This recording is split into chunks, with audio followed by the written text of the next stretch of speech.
Tuuleenergia toob kindlasti elektrienergia hinna alla, sellepärast et tuuleenergia on kõige soodsamaks elektritootmise viisiks praegu üldse. Meil on erinevad rahvusvahelised võrdlused, mis näitavad, et maismaa tuuleparkides toodetud elektrienergia hind on kuskil 35–40 eurot megavatt-tunnist.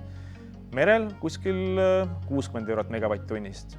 Ja nüüd, kui neid tootmisviise on rohkem kogu energiatootmisportfellis, siis see ka tervikuna toob elektrienergia hinna alla. Mis on väga hea, on see, et Eestis on eeldused tuuleenergia tootmiseks väga head.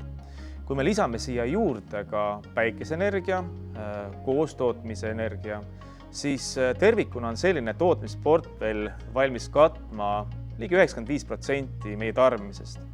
Ja siis jääb üle küsimus, kuidas me katame ülejäänud osa.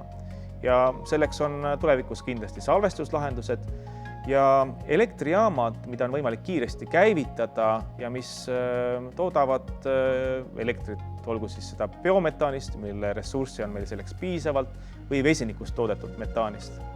Ehk kokkuvõttes on selline tootmisportfell näiteks võrreldes tänase universaalteenuse hinnaga tarbijatele ligi 3 korda soodsam.